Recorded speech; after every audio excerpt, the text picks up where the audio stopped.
Well, good evening once again, and it's Monday, of course. It's 8 o'clock, and it's time for the Monday Review Show. Don't forget, we go out on Facebook, on Twitter, and on YouTube. Now, if you'd like to make some comments or put your sixpence worth in to the show, please do so. There's a small space down at the bottom right-hand side of your screen where you can swipe across, and you can leave your comments there. Delighted again to be joined by my very good friend now. I can call you that, Keith, I guess, and colleague, Keith Hackett, former Premier League referee, former FIFA referee, and former head of the PGMOL, which is the Professional Games Match Officials Limited. Good evening once again, Keith. Good evening. Delighted to be on the show again. Yeah, good to have you. Now, we briefly spoke last week about all the new changes that were coming in. Yes. Regarding the game itself and different aspects of the game involving not only all the occupants, but the coaching end, the players' end, captain's end, etc., etc. Quite a lot to get through, so we'll try and get through as much of it as possible. The meeting between the Premier League, the FA, and the League Managers Association, among others, they came up with this new approach to the game to try and stop a lot of the time wasting, first of all, and let's not pull our punches, blatant cheating and diving that's going on with players, and time wasting and all of that story. Well, let's start with the time wasting first. So we could cover goalkeepers taking their time kicking the ball out or retrieving the ball. We can start with that one, and then we'll go on to the taking of a free kick and the taking of a throw-in. So goalkeepers taking a goal kick or in possession of the ball, and they're supposed to release the ball into play. Well, of course, when they are in law in possession of the ball in their hands, then in that situation they've got 6 seconds to actually release it. And have you ever seen that adhered to? No. Referees have been reminded that this is still in the law, and it's part of, if you like, a view that they're just. I think the reality is that what we've seen, and we've talked about it before, is that under Mike Riley, he talked about the light touch, but in fact, it was just a complete erosion of the referee's responsibility to control the game. This is a guy who has now become the head of refereeing in Northern Ireland, by the way. That's his new role. So let's hope that he's learned from his errors within the PGMOL. Bit of a step down, isn't it, for him? Well, I think it's a job. And that's what he'll look upon it as, and a means of getting his salary. So I don't have much time for the guy, as I've explained in the past, but the reality is that I think that what Howard Webb has come in to and tried to do and say, look, we've got to arrest back control as referees. This weekend, I saw a player cautioned as he was in possession of the ball, walking down the touchline, delaying throwing it back into the field of play. And I applauded it. I thought it was quite brilliant. I've seen players coming up to the referee and instantly getting a yellow card for dissent. So I think that this is all part of trying to get time back into the game. Now, what they've also done is they've been slack on timekeeping. We all know that the average amount of playing time in the Premier League is around 55 minutes. And Richard Keys, who is the broadcaster on BN Sports, he probably better known for it in England for Sky Sports, where they formulated, if you like, the old football mantra in terms of its presentation. Yeah. And he's posted. So if we look at the actual time element first, we had the Burnley Man City game. The game actually was played for 103 minutes. That was the length of time that it was played. And the actual playing time was 67 minutes. My word. So that's a big increase. At the Arsenal-Nottingham Forest game, they played for 104 minutes and the playing time was 62. If we go to Bournemouth-West Ham, it was 97 minutes and we had 54 minutes of actual playing time. So if we go to Brighton-Luton, 98 minutes on the clock with added time, we only had 52.31 minutes of playing time. Everton-Fulham, 98 minutes again, 53 minutes. Sheffield United, Crystal Palace, 97 minutes. We had 54 minutes of actual playing time. Brentford-Tottenham, 105 minutes, 60 minutes of playing time. And in the Chelsea-Liverpool game, it was 102, 58 minutes of actual playing time. So, look, I think that it's the first week, and we can be pretty positive that the referees are now focusing on the task of looking at time wasting in all its mantra in the game of football. One of the things that happened in a Football League game, a championship game at Rotherham United, was that a player went out to celebrate a goal. He ran towards the crowd and was given a yellow card. Everybody thinks that that's a churlish type of thing to do for a referee. But the laws of the game are quite specific. And it came about, and people have to understand, why do we caution players if they run off the field of play towards the spectators? The whole fact is that this is a safety issue, because even though there's seats in place, it's a catalyst for a crowd surge. And I can remember seeing some film clips, and I don't know if it was Africa or South America, where there was a crowd surge in the upper tier, and as a result, it collapsed and a number of spectators were killed. And that's when FIFA started to say, look, we're going to take action here. And of course, the shirt removal is also a yellow card. Now, this same player at Rotherham, later in the game, and I don't know how long, suddenly there was a foul or whatever, and he's showing to the referee an imaginary yellow card. And the referee gave him a second yellow and a red, and there was all hell to play. Yeah. The referee taking it on the chin. The referee has been instructed very clearly by the PGMOL to apply the law, and the clubs have been informed. They've signed up to this actual approach.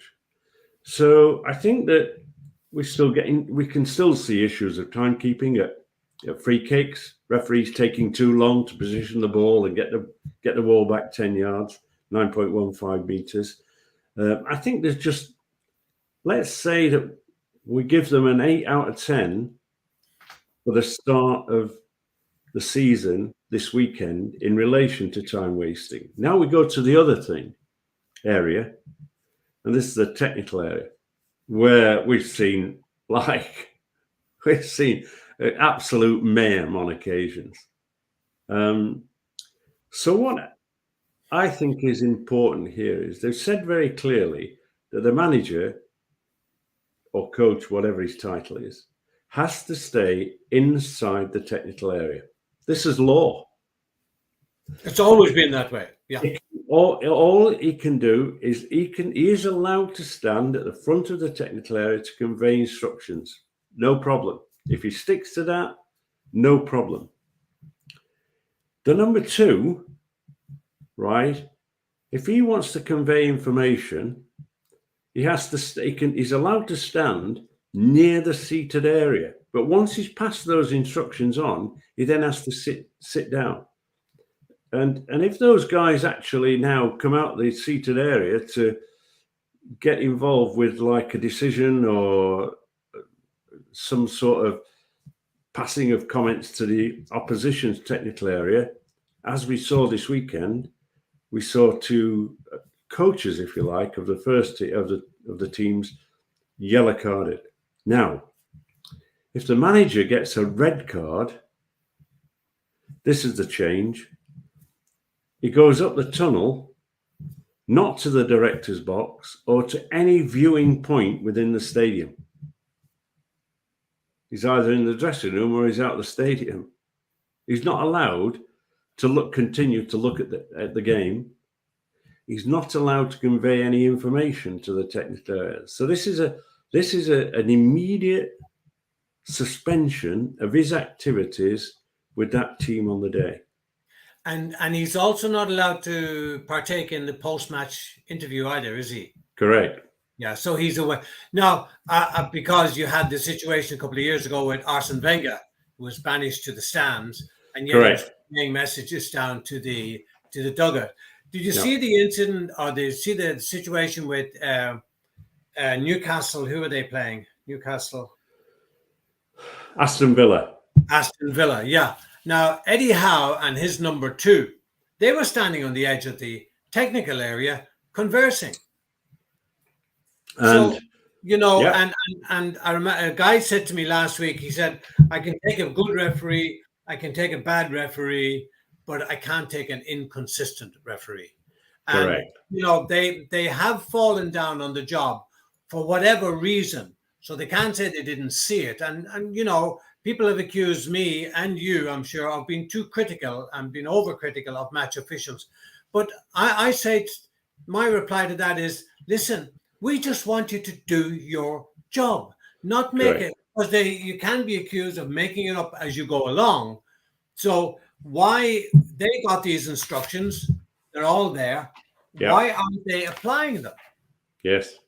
I mean, it's pretty obvious. Well, I think either you or I should post those on our sites, our social media sites, so that everybody can read them, so that there's no lack of any information coming out. I think that public knowledge now is in the public domain. Yeah. Yeah, because I think that the reality is that I think the VAR on that occasion at Newcastle was Graham Scott, and I think he let his colleague down, because I think that what Howard Webb has to do is he's the key holder of ensuring that the agreement, the charter, as it's called, is very clearly defined and upheld by the referees. This is what managers want. They want consistency. They don't want the top 6 clubs treated any different way. So as a consequence, and rightly so, yeah. If he reviews the Newcastle game and believes that Graham Scott didn't do his job, then Graham Scott shouldn't be appointed to a game next week. I think he has to be draconian in his approach to his refereeing charges. Yeah, well, he can't come in with a softly approach and then expect to increase the level of what's the word? Actual playing time or control. He's got to come in strong, and then he can ease off, because Howard Webb did say, he says that we have too often confused unacceptable behavior as passion. And he also went on to say that the standards of behavior in the English game have been allowed to decline over many years. Now, that's surely a condemnation of his predecessor. Absolutely. We have to be very clear here that last year the Premier League reviewed the PGMOL operations. As a result of that, Riley retired. That was a better word of saying he was fired. Yeah. And Howard Webb interviewed and taken over the job. My only worry that I have with Howard is that it's not just him; it's his entire team that support him that have also got to carry out their role. They go out to games to watch their referees, And if they referees are not doing their job, then they've equally got to be tough. And the way I've got my psychologist hat on now, Keith, and I'm just wondering what was Mike Riley's thoughts? Why did he think by adopting this sort of softly approach, why did he think that it would work? I remember being his boss, and I watched him officiating at Arsenal when the fullback at Arsenal had done something wrong, and Riley asked that player to come towards him, and the player refused. Oh, that used to drive me up the wall. And he asked again, and the player refused. And he asked again, and he refused. That following week, I had all the referees together at a meeting. And I was in a group with Jeff Winter and Steve Lodge and Mike Riley. And before I could raise this particular subject with Riley, Jeff Winter said, "Hey, you bonny lad, you need to get a bit of steel in your game. You didn't do as much favours by not taking the appropriate action." And we all knew that the only action that was afforded Riley was to dismiss him. Now, the relationship between the Premier League and the PGMOL has to be a very clear line marked in the sand. Yeah. The PGMOL management team, the board, which is made up of the Premier League, the FA, and the Football League, they have to give that referee manager the authority that he takes the responsibility of ensuring that the law is carried out. And they should not influence how the referees are in fact officiating. That's the important bit. Refereeing has to be independent of the league. Sure. This is the old argument that I had years ago when I was involved in a small team writing the UEFA Referee Convention.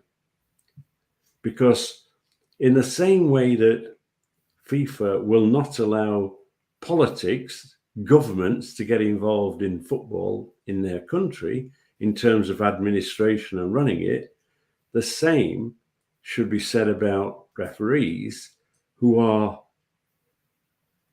licensed, if you like, by the Football Association to carry out their duties, even though they are paid by the PGMOL, not directly by the Premier League.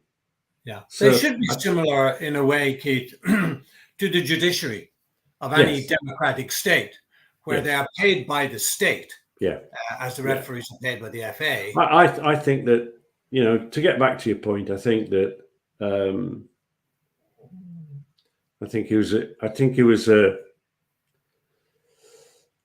he is a person who doesn't listen, and he is a person that ploughs his own furrow, and as a result, he's a little bit like the king that has no clothes.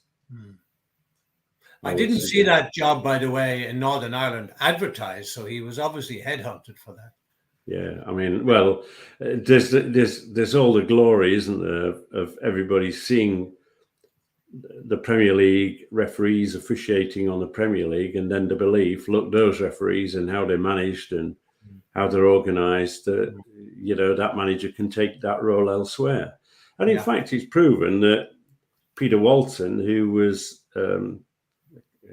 a referee, obviously on the Premier League, when he retired from refereeing, he became the boss of the pro referees in America. Yeah. And I think did a really good job. He followed the example of the Premier League and the PGMOL in terms of how they operated. Yeah. Players must not confront, invade the personal space of, or make physical contact with match officials. So, do you reckon this kind of thing was in the past? That's in the past.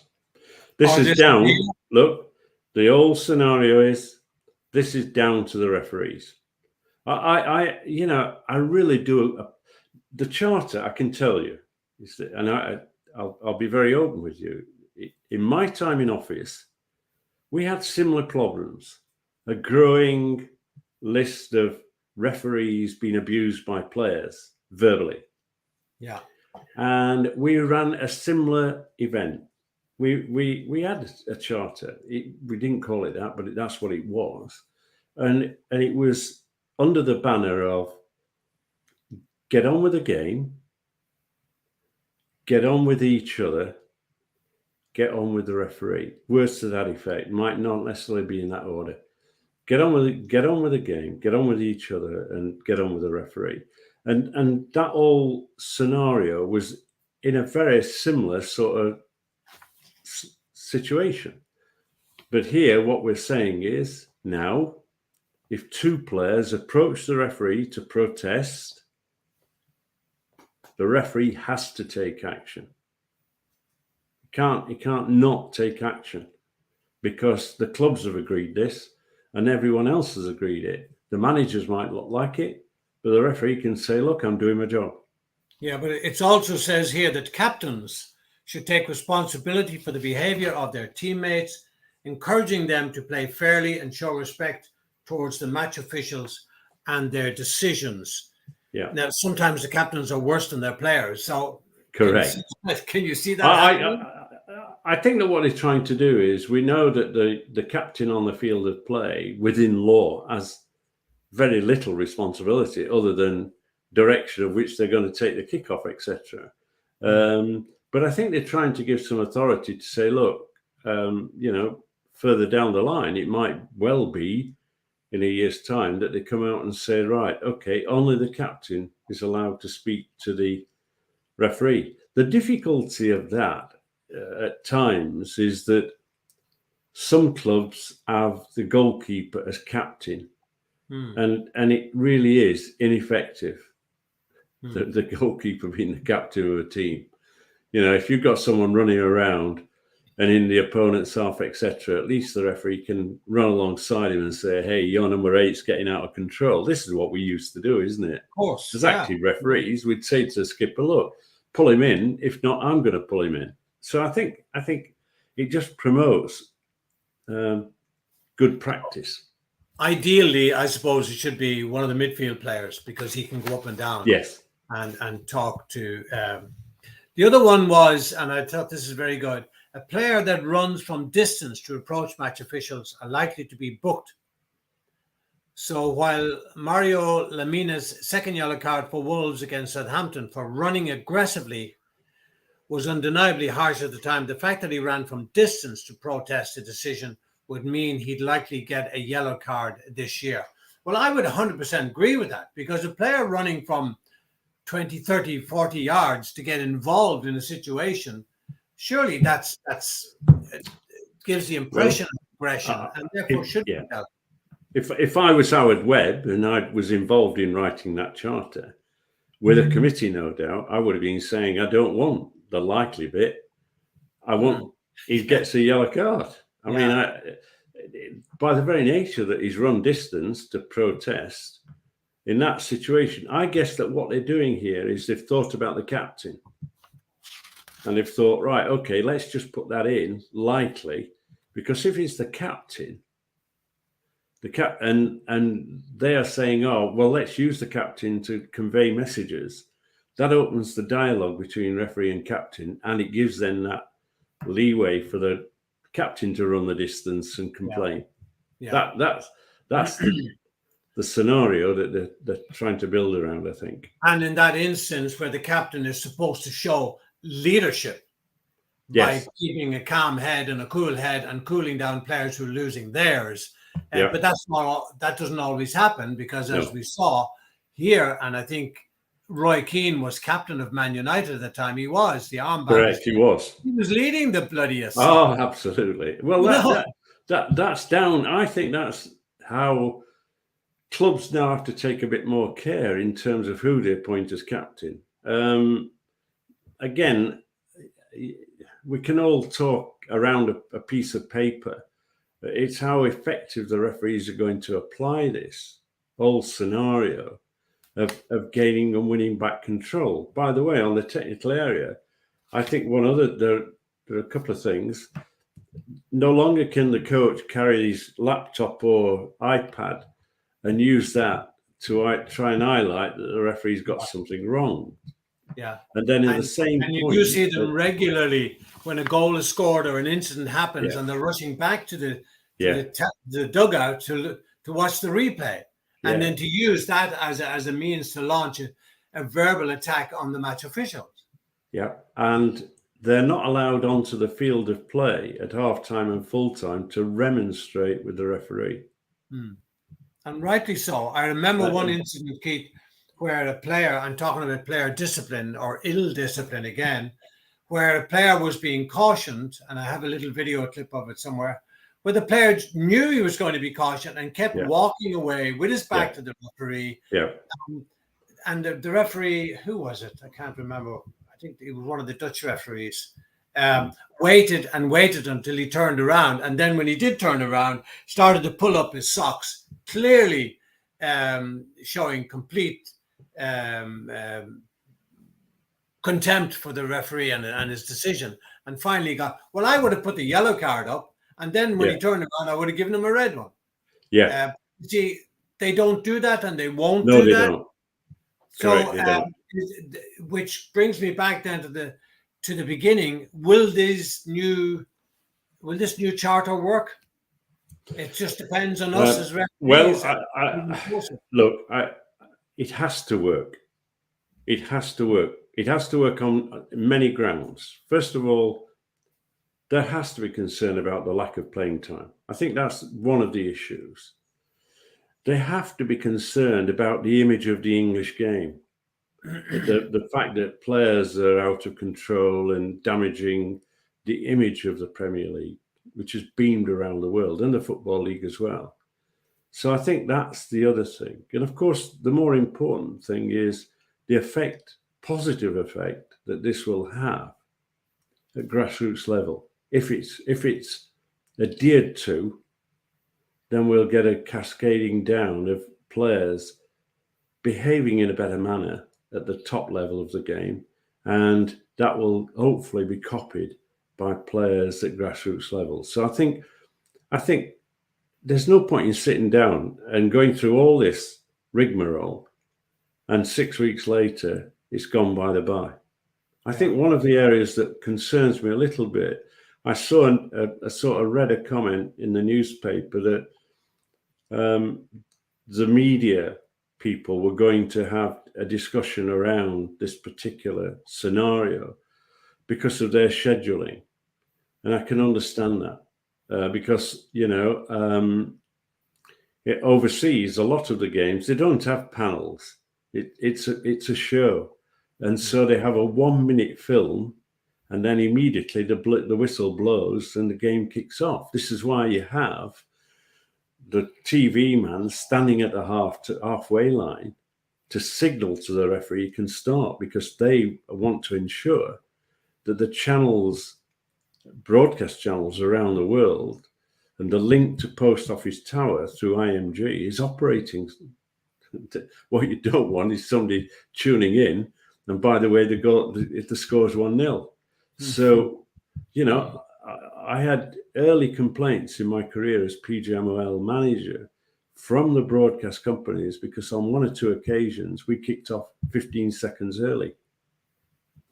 Oh, so it is that level of accuracy that comes into the process.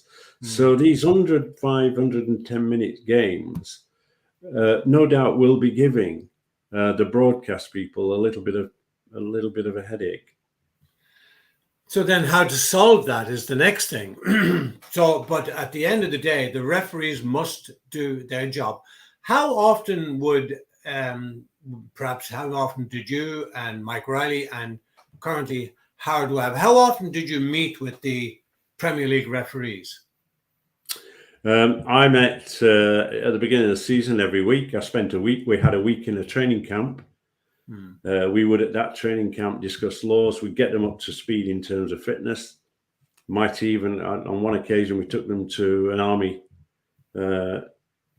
training camp. I think another year I took them into the hills in the Lake District. they all came dressed with suits and everything, thinking they're going to have a week's holiday, and they were given tracksuits and a couple of tops, and off they went into the hills with a food pack. Yeah. So we met for 3 days every 2 weeks. Oh, that's good. Yeah. And the old format was training in the morning, point of relaxation, work with a sports psychologist. I'm very big on sports psychology and refereeing being used. We used initially Professor Craig Mahoney. It was on an agreement, by the way, that I wasn't in that meeting, so that it was an open dialogue, and they built a relationship with Craig Mahoney. He's now a chancellor of a university. I can't remember which one. And then we went on after him. We had Professor Ian Maynard, and they took, they brought in pressure, body language, target, smart objectives, goal setting, and the like. We had a sports science guy. So they had polar heart monitors, and so they had 4 training sessions a week minimum when they were at home. We paid their gym fees, and as a result, we would give them training exercises individually mapped. They would do their exercise and then download the training exercise that they'd done, recorded on the polar heart, and we would monitor it. So we had that level of control. We had Prozone as well, but in the one of the things that they didn't like, but I continued to have it, was a review of the weekend's games. Yeah. So we would we try and get a balance of good refereeing decisions and ones where we'd bring the referee up onto the stage and say, look, okay, talk us through how you came to this decision and justify it. Of course, you've had 24 hours or 36 hours in which to think about it.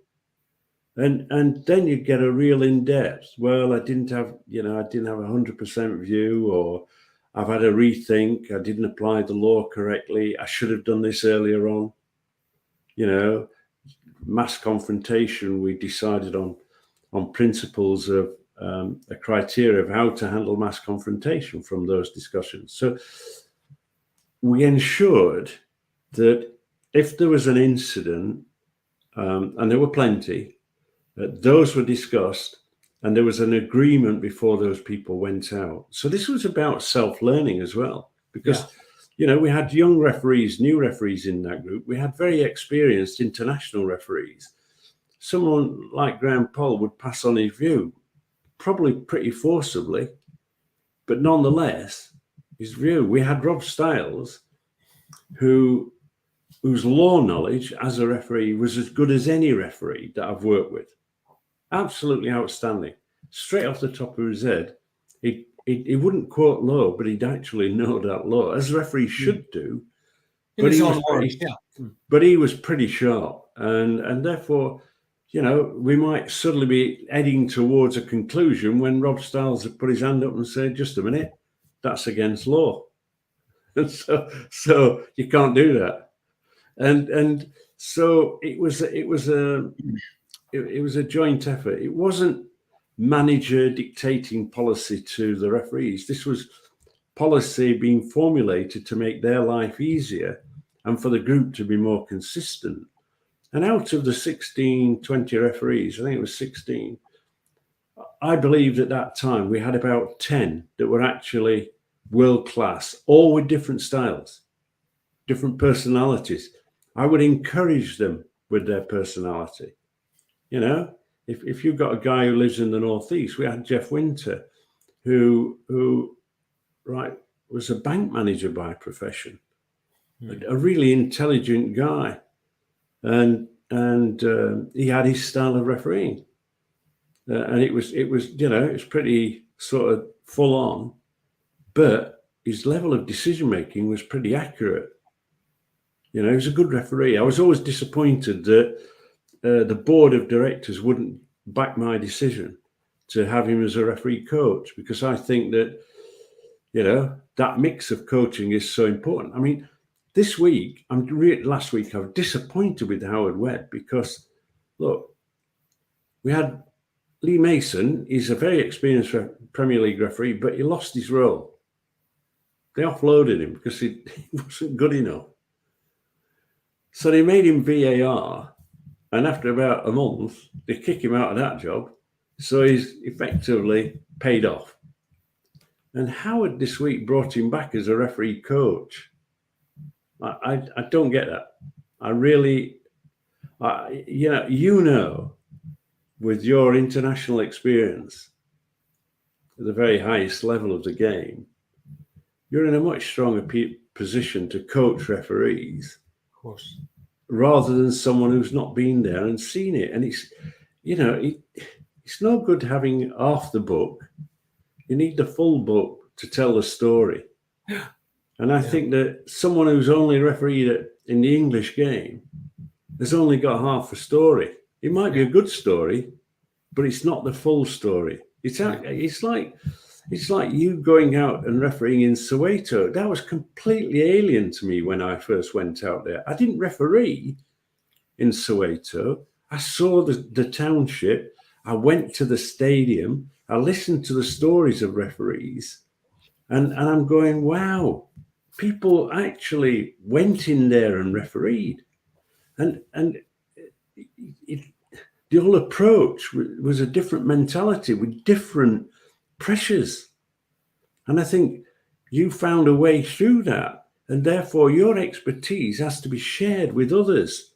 And if you haven't been through that, if you haven't refereed in Mexico, South America, Asia, whatever, there's something missing out of that old book that says, just a minute, how, when you're in the Premier League and you're dealing with overseas players, how do you deal with them?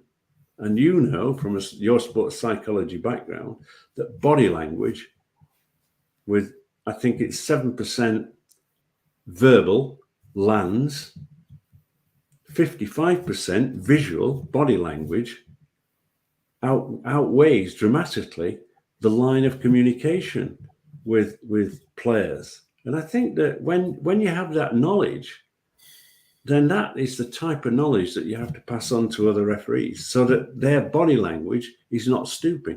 I mean, I smiled a few weeks ago, and then I came off this discussion that we were having and made some notes back at the ranch, because you reminded me. If you remember, I'll give you the scenario. There was a player being treated, and the referee was standing over that player, looking down at him, talking to the trainer who was looking after him. And you rightly said, there's another 21 players that he should be managing. Yeah. And, I think those sort of comments in the world of refereeing to the young referees and mature referees that listen into our show are what they want to hear, because I think that is the real learning point of our debate. Our aim isn't to crucify referees when they make errors. It's to actually say, like in that Brentford Spurs game, hey, referee, you were in a very good position. You didn't award a penalty kick. Why then, when you went to the monitor, did you change your mind? Because you were right in the first place. And then I'd be saying to the VAR after the game, it wasn't clear and obvious, was it?